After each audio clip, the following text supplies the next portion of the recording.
안녕하세요. 2023년 제2회 최근 기출보고문제 컴퓨터 응용 선반 기능사 기출문제입니다. 자, 1번을 보시면 인장응력을 구하는 식으로 옳은 것은, 자, 여러분들 인장응력 구하는 식인데요. 먼저 A는 단면적, W는 인장하중인데요. 우리가 보통 인장응력을 구하는 식은 보통 이렇게 인장하중을 단면적으로 나누시면 됩니다. 자, 그래서 보시면 예를 들어 이런 원에 여기에 하중이 이렇게 작용을 하겠죠.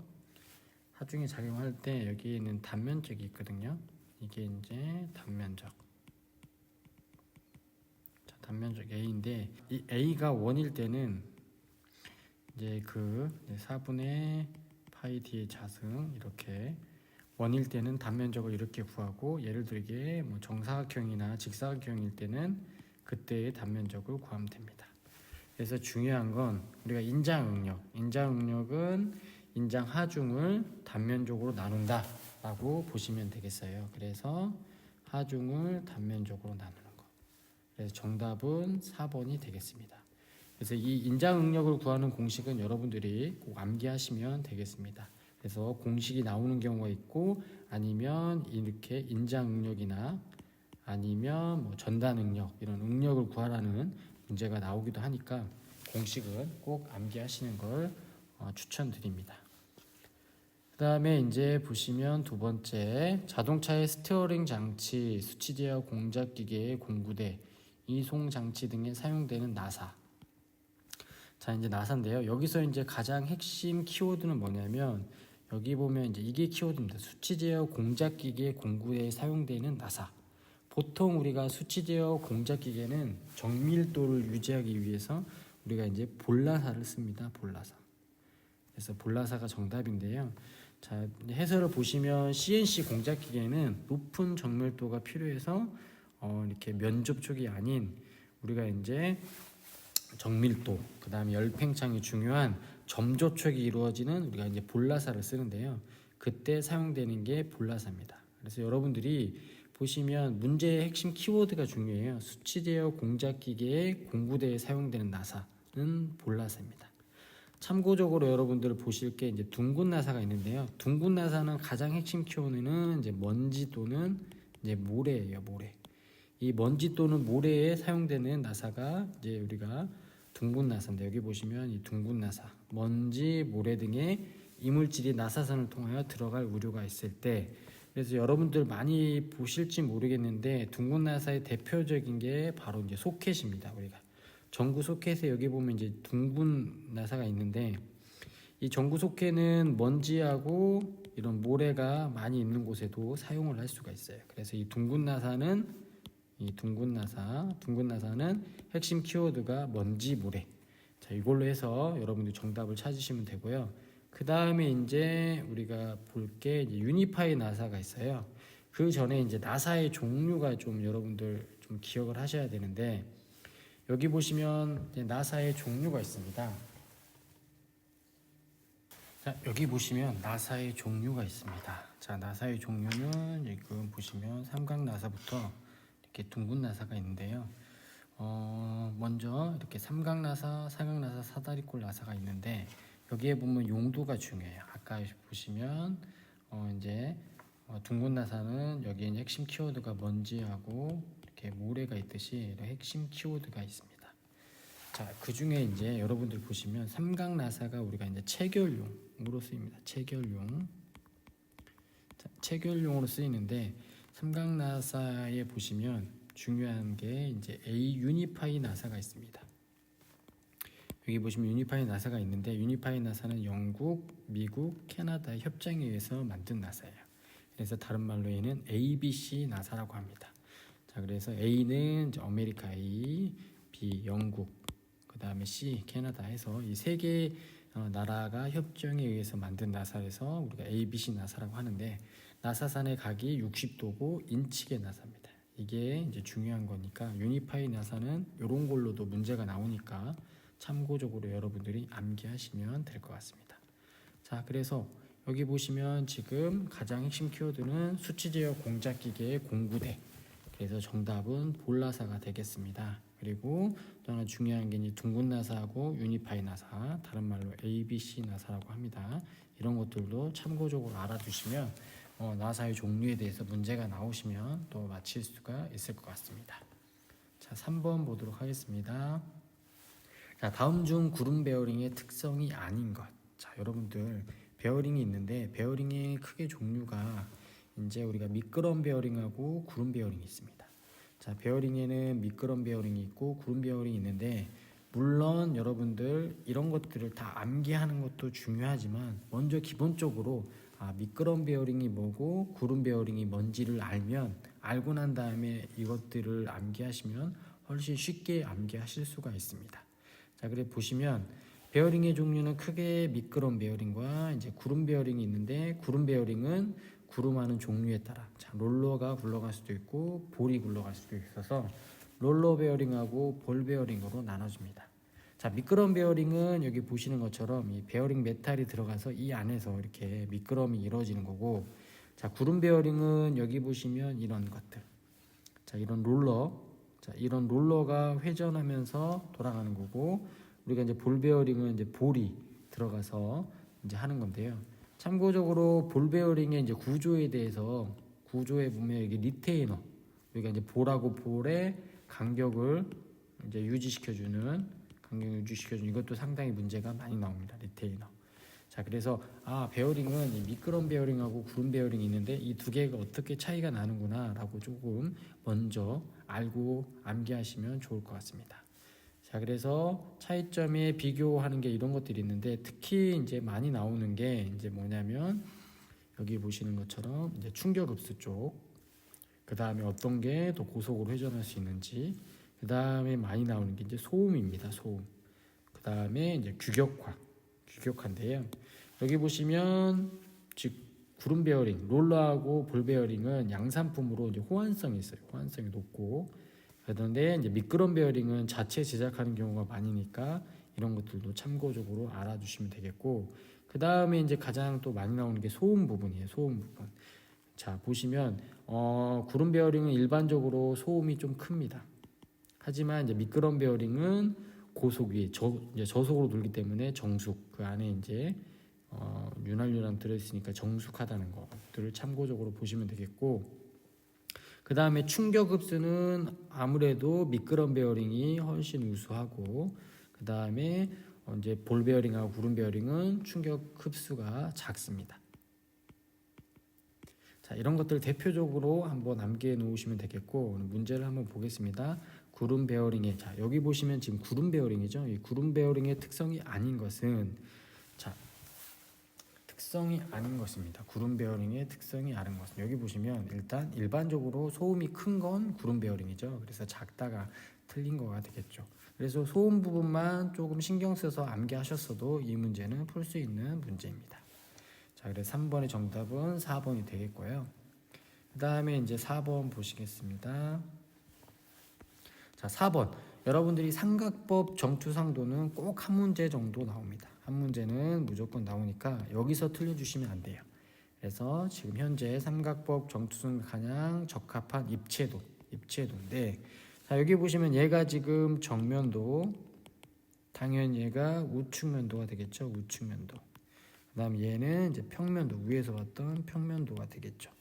자, 그러면 이제 여러분들 딱 봐도 정답이 나오시죠. 3번을 보면 이쪽에서 본 게 정면도니까 여기에 이렇게 선이 그어졌겠죠. 그래서 여기 선이 이렇게 그어지고 뒤쪽 모습도 보이는 모습이 되고, 그 다음 이제 위에서 본 게 평면도. 자, 평면도도 여기 보면 이렇게 선이 되어 있고, 그 다음에 이쪽 뒤쪽 모습도 보이겠죠. 그 다음에 이쪽에서 본 게 이제 우측면도. 자, 우측면도 여기도 선이 그어져 있으니까 선이 그어져 있고, 그래서 정답은 3번이 되겠습니다.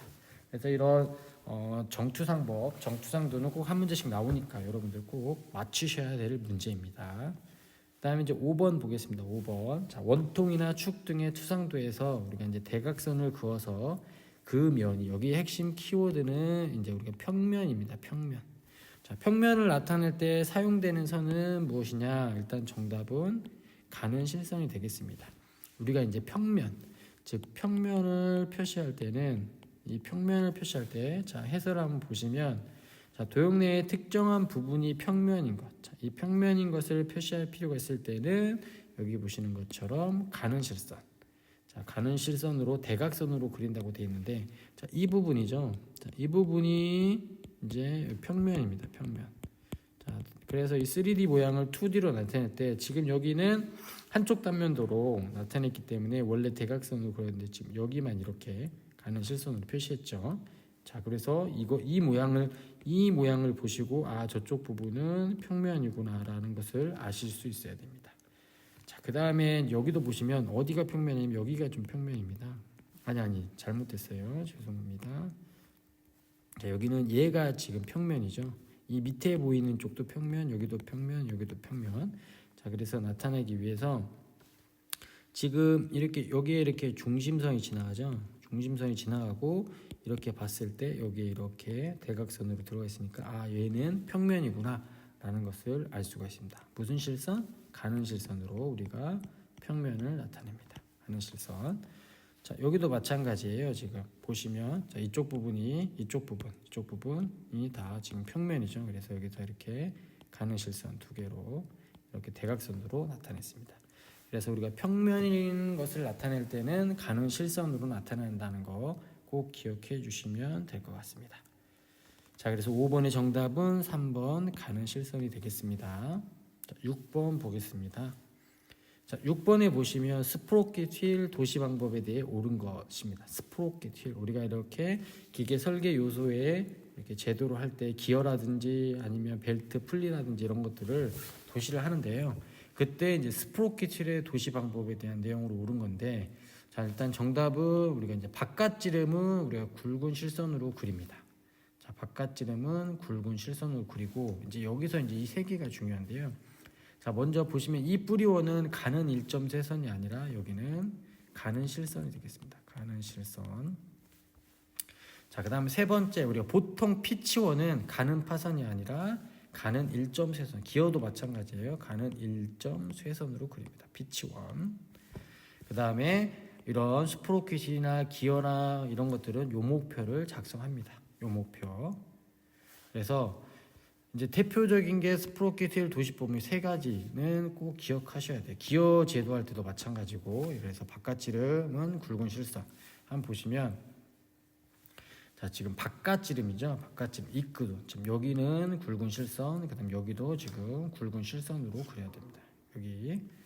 그다음에 이제 이게 피치원이에요. 피치원. 자, 피치원은 가는 1.3선. 여기 보시면 지금 얘도 피치원. 그래서 가는 1.3선으로 그렸죠. 그 다음에 이 뿌리원. 자, 이 뿌리원. 여기 얘는 가는 실선으로 그리게 되어 있습니다. 그래서 이런 것들은 좀 기억해 주시고, 자, 이런 것들은 여기 밑에 보시는 것처럼 이렇게 요목표를 그립니다. 요목표를 그려서 피치는 얼마고, 그 다음에 스프로켓 뭘로 절삭했고 이런 내용들을 그리는 우리가 요목표를 꼭 그리게 되어 있습니다. 그래서 6번의 정답은 1번, 옳은 것은 바깥 지름은 굵은 실선으로 그린다는 거 기억하시면 될 것 같습니다. 7번 보겠습니다. 7번, 다음 도면에 대한 설명으로 잘못된 겁니다. 잘못된 거. 자, 잘못된 건데요. 지금 축을 나타내고 있는데 키홈도 보이죠. 그래서 일단 정답은 보시면 여기 한번 볼게요. 평행키 홈의 깊이 부분, 이게 중요해요. 여기 깊이 부분을 회전도시 단면도로 그렸다고 하는데, 회전도시 단면도로 그린 게 아니라 이 깊이 부분, 이 부분이죠. 지금 이 부분. 자, 이 부분. 여기 보시면 이 부분. 자, 이 부분은 이렇게 부분적으로 잘라가지고 이렇게 단면에 있잖아요. 그래서 얘는 우리가 이제 여기를 이런 거는 부분 단면도라고 합니다. 우리가 부분 단면도. 제도에서 이제 투성할 때 부분 단면도인데 회전도시 단면도라고 했으니까 당연히 틀린 거죠. 자, 근데 이제 또 중요한 거, 이 키 부분, 이 나타낸 건 이거는 이제 우리가 국부투상도라고 그래요. 국부투상도. 자, 여러 가지 내용들이 있는데, 자, 그래서 폭 부분은 국부투상도니까 얘는 맞는 내용이죠. 그리고 나머지들도 다 맞게 되어 있습니다. 1번 한번 보시면 긴 축은 중간을 피하여 파단하여 짧게 그리고 여기 지금 파단이 되어 있죠. 이렇게. 자, 이게 파단선인데 축이 너무 기니까 지금 200mm로 기니까 이렇게 중간에 잘라가지고 그릴 수 있다는 겁니다. 그때 이 치수 200을 이렇게 실제 치수로 표시하게 되어 있어요.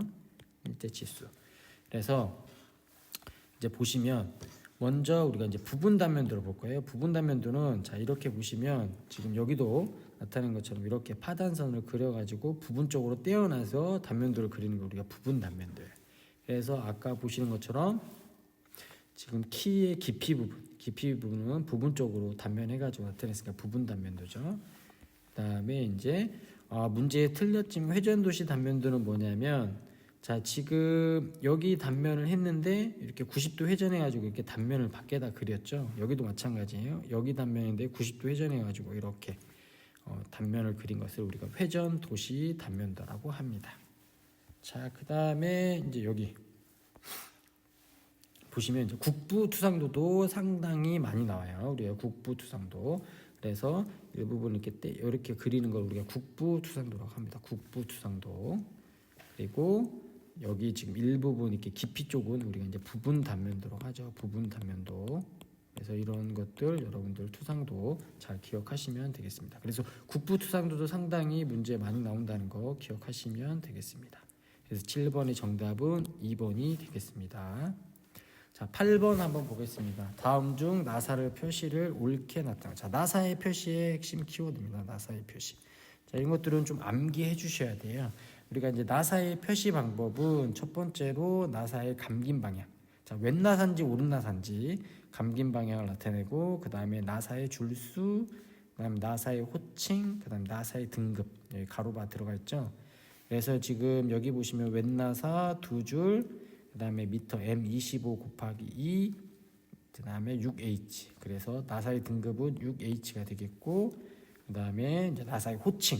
나사의 호칭인데 이렇게 나오겠죠. 그래서 미터 나사. 그래서 호칭 치수가 25mm고 피치는 2mm 나타나고 그다음에 두 줄 나사라고 되어 있습니다. 그래서 자, 그래서 8번의 정답은 4번이 되겠습니다. 자, 왼 나사 두 줄, 그다음에 나사의 호칭, 그다음에 등급 이렇게 나타냈죠. 그래서 나사의 표시 방법은 한번 여러분들이 암기하시면 좋을 것 같습니다. 그래서 8번의 정답은 4번이 되겠습니다. 자, 9번 한번 보겠습니다. 표면의 결 도시기호의 가공에 의한 컷의 줄무늬가 여러 방향으로, 여기에 핵심 키워드는 이겁니다. 여러 방향으로 교차, 여러 방향으로 교차 또는 무방향. 자, 먼저 여러분들이 암기하셔야 할 게 여러 방향, 무방향은 우리가 이제 M이라고 보시면 돼요. M. 그래서 커터의 줄무늬 방향을 표시할 때 여기 보시면 지금 C, R, M, X가 있는데요. 자, 여기 보면 이제 평행할 때는 두 줄 이렇게 긋고 직각일 때는 이런 건 쉽습니다. 직각. 그 다음에 두 방향으로 교차. 두 방향으로 교차니까 교차 X가 되겠죠. 요게 이제 많이 나와요. 쉬우니까. 이 세 개들은 쉬우니까 잘 나오지 않고 얘는 자, 여러 방향 교차 무방향으로 나타날 때는 M.